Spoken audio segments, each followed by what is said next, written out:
Good morning, students. Today we will start our new chapter, chapter 10 history traders Kings and pilgrims. बेटा आज हम अपना chapter 10 start कर रहे हैं।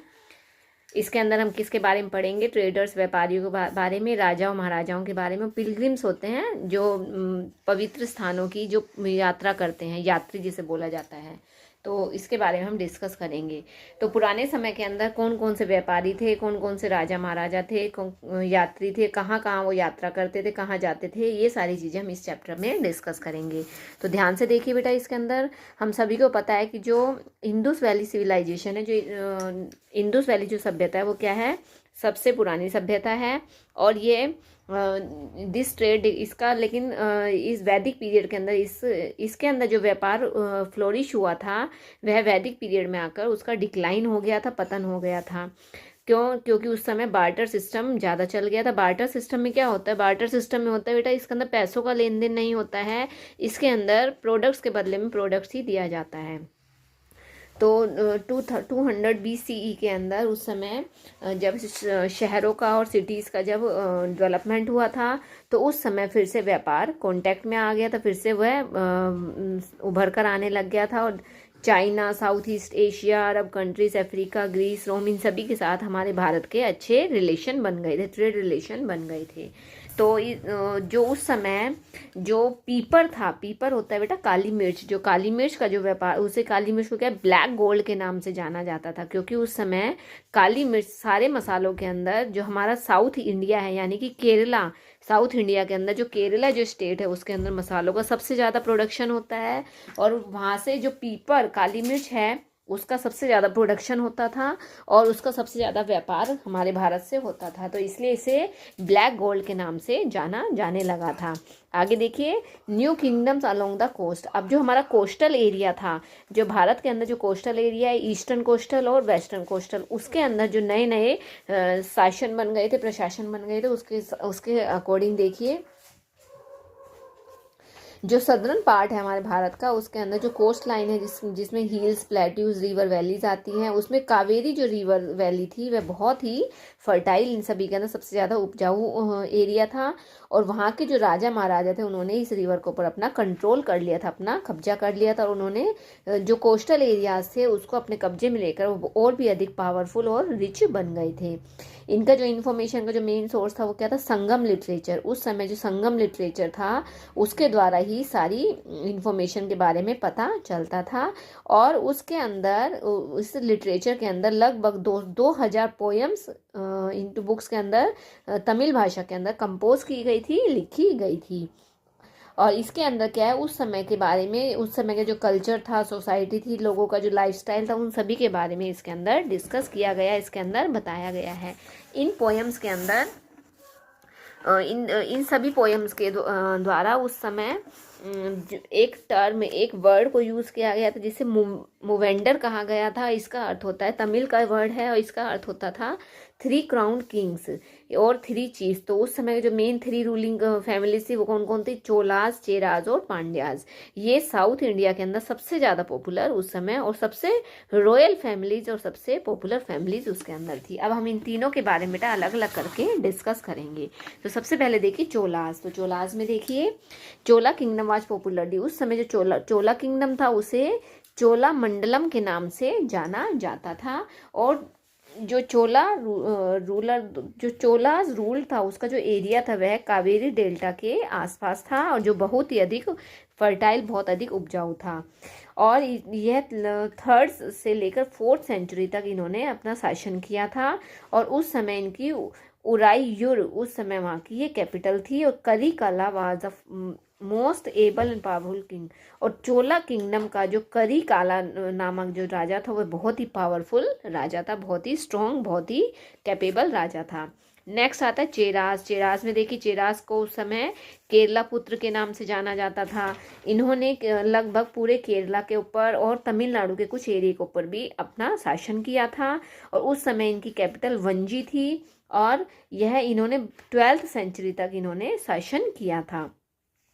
और उनका उस समय का जो चेरा किंग था वो कौन था? नेदु चरंतन इनका नाम था, जिन्होंने चोलास के साथ और पांड्यास के साथ इन्होंने युद्ध किया था। पहले के जो राजा महाराजा थे उनका क्या है बेटा, मेन वो युद्ध करके ही क्या अपने एरिया को वास्ट करते थे, अपने एरिया को बढ़ाते थे।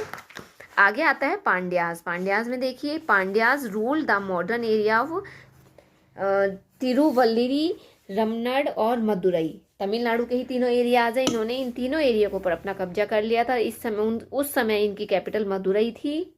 और उस समय का पांड्या डायनेसिटी का जो सबसे पावरफुल जो रूलर था, राजा था, वो था नेदुचिदान, ये इसका नाम था। और third Sangam was the during this held and the kingdom also become famous. और उस समय जो राजा था वो बहुत ही फेमस हो गया था, क्योंकि वह उस समय मोतियों का ट्रेड करता था, व्यापार करता था। रोमन एम्पायर के साथ उस समय मोतियों का व्यापार किया जाता था। तो ये था पांड्यास के बारे में। आगे आता है बेटा संगम गवर्नमेंट। संगम गवर्नमेंट में देखिए, जो उस समय जो संगम गवर्नमेंट आई थी, तो उस समय की जो संगम गवर्नमेंट थी वो उनका क्या फॉर्म था, उसका फॉर्म था हेरिडिटरी मोनार्ची। इसमें क्या होता है, हेरिडिटरी मतलब वंशानुगत। जैसे एक राजा की डेथ हो जाती है तो उसके बाद जो नेक्स्ट जो राजा बनता है वो उसका ही पुत्र होता है। जब उसकी भी डेथ हो जाती है तो मतलब ये पीढ़ी दर पीढ़ी चलता रहता है, इसके अंदर और किसी को चांस नहीं मिलता है। एक पिता की मृत्यु के बाद बेटे की नंबर आता है, जब बेटे की मृत्यु हो जाती है तो उसके बेटे की। तो इस प्रकार से ये क्रम चलता रहता है। तो ये संगम गवर्नमेंट था उस समय का। आगे आता है trade and economy. Trade and economy देखिए, उस समय के जो तीनों ये किंगडम थे बहुत ही रिच थे, बहुत ही पॉपुलर थे। और ये बहुत सारी कंट्रियों के साथ इनका बहुत अच्छा लेन देन था, बहुत अच्छा व्यापार होता था। उसमें किस किस चीज़ों का व्यापार करते थे, सोने का, कीमती पत्थरों का, पर्ल मोतियों का, स्पीसीज मसाले जैसे पीपर, मेन इसका पीपर ही है, काली मिर्च। और इसके अलावा सिल्क का भी ये क्या है व्यापार करते थे। और इनका किस किस हमारे भारत का किस किस देशों के साथ व्यापार होता था, Europe, West Asia, South East Asia और चाइना, इन सभी के साथ इनका अच्छा व्यापार था, अच्छे ट्रेड रिलेशंस थे। आगे है north India and Deccan. North India and Deccan में देखिए, जो हमारा उत्तरी भारत था और जो डेक्कन का एरिया था उसके अंदर जो हिंदू कुश जो माउंटेन था, वहाँ से जो एशिया के जो लोग थे उन्होंने हमारे भारत के अंदर एंटर किया था। और इन ट्राइब्स के अंदर इंडो ग्रीक्स और बैक्ट्रियन ग्रीक्स और शाकास, पल्लव्स और कुशान, इन सभी ने हमारे भारत के अंदर एंटर किया था और इन्होंने हमारे भारत के साथ ट्रेड रिलेशंस बनाए थे। तो अब हम इसके बारे में भी अलग अलग देखेंगे। तो सबसे फर्स्ट आता है बेटा कनिष्का। ये सबसे कुशान जो वंश था उसका सबसे ज़्यादा पॉपुलर और सबसे महान राजा था कनिष्का। जो कुशान वंश को स्थापित किया था वो भी किसने किया था, ये नॉर्थ इंडिया के अंदर ये स्थापित हुआ था। और कनिष्का इसका सबसे ग्रेटेस्ट रूलर था, सबसे ग्रेटेस्ट किंग था। इसने 78 CE के अंदर अपने सिंहासन को, अपनी गद्दी को संभाला था। और ये बहुत ही बड़ा योद्धा था, महावीर योद्धा था, बहुत ही एम्बिशियस होता है, बहुत अधिक इसकी महत्वाकांक्षाएं थी, बहुत अधिक उम्मीदें थी। और इसने अपने एरिया को बहुत अधिक फैला लिया था। और ये सेंट्रल एशिया तक इसने अपने हर एरिया को पर इसने अपना कब्जा कर लिया था। और पुरुषपुरा ये उस समय इनकी कैपिटल थी, पुरुषपुरा। कनिष्का ने उस समय अपने स्टेट के अंदर जो बुद्ध धर्म था उसे क्या है धर्म के रूप में उसे डिक्लेयर कर दिया था कि जो सभी लोगों को क्या है बुद्ध धर्म को ही मानना पड़ेगा। और उस समय जो बुद्ध धर्म था वो 2 भागों के अंदर बढ़ गया था, हीनयान और महायान। हीनयान को जो फॉलो कर रहे थे उन्होंने क्या है जो ट्रेडिशनल जो टीचिंग्स यानी जो पुराने समय से परंपरागत तरीके से जो चीज़ें चली आ रही थी, जो बातें चली आ रही थी, जो पूजा पाठ चले आ रहे थे वो उनको मानने वाले थे। लेकिन जो महायान थे, महायान के अंदर सिर्फ भगवान बुद्ध को ही भगवान माना जाता था। भगवान बुद्ध की ही जो महायान थे वो भगवान बुद्ध को ही मानते थे, उसे ही अपना भगवान मानकर उसकी पूजा करते थे। और उस समय जो भगवान बुद्ध के चरित्र के ऊपर एक पुस्तक लिखी गई थी बुद्ध चरित्र के नाम से, जिसने अश्वघोष नामक एक ऑथर था, उसने राइटर था, उसने इस पुस्तक को लिखा था। और जो ये बुद्ध धर्म था ये केवल ना हमारे भारत के अंदर बल्कि Asia, China, Korea, Japan, Sri Lanka, Myanmar, Thailand, Indonesia, इन सभी के अंदर बहुत ही अधिक पॉपुलर हो गया था। और इन सभी देशों के अंदर इसे त्रिवेदा के नाम से जाना जाता था। आगे आता है बेटा सातवाहन। सातवाहन में देखिए ये भी एक वंश था। तो इसका ना देखिए उस समय डेक्कन के एरिया के अंदर जो सातवाहन था उसे आंध्रास के नाम से जाना जाता। तो इन्होंने लगभग 300 साल तक शासन किया था। और उस समय इनकी जो कैपिटल थी वो परिस्थाना इनकी कैपिटल थी। गौतमी पुत्र श्री सतकर्णी वो बहुत ही पावरफुल सातवाहन रूलर था। सतकर्णी इसका नाम था। और ये गौतमी इनकी माता का नाम था। यह बहुत ही कैपेबल वॉरियर था और इसने बहुत सारे राजाओं महाराजाओं को हराकर अपने एम्पायर को बहुत अधिक वास्ट कर लिया था, बहुत अधिक फैला लिया था। और उस समय इन्होंने लॉर्ड ऑफ दक्षिण पथ के नाम से इन्होंने अपनी डायनेसिटी के अंदर के रूलर को फैलाया था। और इसका अर्थ क्या होता है, route leading to the south. South के ऊपर लीड करने के लिए नए नए रूट बनाने, नए नए रास्ते बनाने।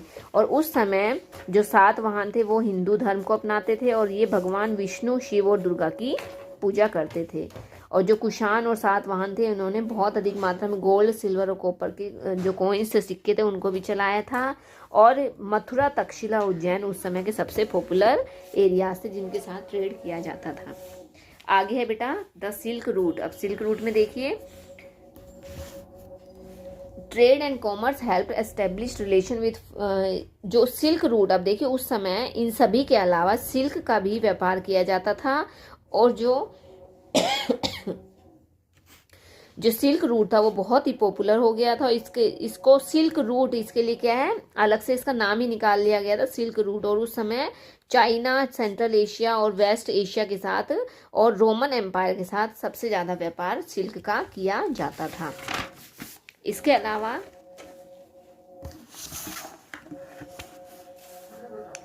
और जो नई नई जो टेक्निक्स आई थी उस समय सिल्क को बनाने की जो नई नई टेक्निक्स आई थी वो सबसे पहले कहाँ से आई थी, चाइना से आई थी। लगभग आज से 7000 साल पहले चाइना ने सबसे ज़्यादा नई नई टेक्निक्स का, सिल्क को बनाने का सबसे ज़्यादा इन्होंने इन्वेंशन किया था। और उस समय जो चाइना के सिल्क का जो ट्रांसपोर्टेशन होता था वो मेडिटेरियन रीजन और रोम के द्वारा ही होता था। और उस समय जो सिल्क था बहुत ही अधिक पॉपुलर हो गया था और सिल्क से बनी हुई चीज़ें बहुत ज़्यादा पॉपुलर हो गई थी। धीरे धीरे करके वो एरिया क्या है, सारे में वो एरिया फैलता जा रहा था।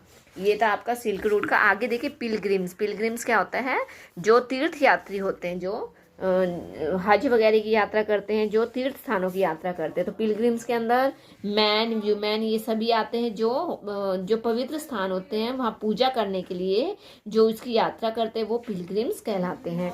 तो उस समय के 3 पिलग्रिम्स थे, फाइयान और आइकिंग और जुआन जेंग। ये 3 सबसे अधिक फेमस हुए थे जो अलग अलग समय पर ये यात्रा करने के लिए, पवित्र स्थानों की यात्रा करने के लिए आए थे। आगे आता है बिगिनिंग ऑफ भक्ति। तो जो भक्ति यानी कि भगवान की जो पूजा की जाती थी उसकी शुरुआत किस प्रकार से हुई थी। तो जो भक्ति थी बहुत ही पॉपुलर हो गई थी और उस समय देवी देवताओं की बहुत अधिक पूजा की जाती थी। तो उसके अंदर भगवान शिव, विष्णु और देवी दुर्गा, इन तीनों की सबसे अधिक मान्यता थी, सबसे ज़्यादा इन्हीं की पूजा की जाती थी। भगवान का सभी लोगों का इनके अंदर बहुत अधिक विश्वास हो गया था और ये इन देवी देवताओं की पूजा करने लग गए थे। और उस जो भक्ति वर्ड है ये संस्कृत के टर्म भज से निकला है, जिसका अर्थ होता है भगवान, टू शेयर, टू डिवाइड, मतलब अपनी बातों को भगवान तक पहुँचाना, उनके साथ शेयर करना। और ये इस प्रकार से ये उस समय के जो लोग थे ये क्या है, भगवान को पत्थर के अंदर इन्हें भगवान दिखाई देने लग गए थे और ये भगवान की से रिलेटेड के बहुत ही सुंदर सुंदर मूर्तियां बनाने लग गए थे। उस समय से ही भगवान की मूर्तियों का आविष्कार हुआ था और वो धीरे धीरे करके वो बढ़ता चला गया। और उस समय के जो सबसे मेन थे शिव, विष्णु और दुर्गा थे और धीरे धीरे करके इनके रूप और बढ़ते चले गए थे और आज बहुत सारे देवी देवताओं को मानने वाले लोग हैं।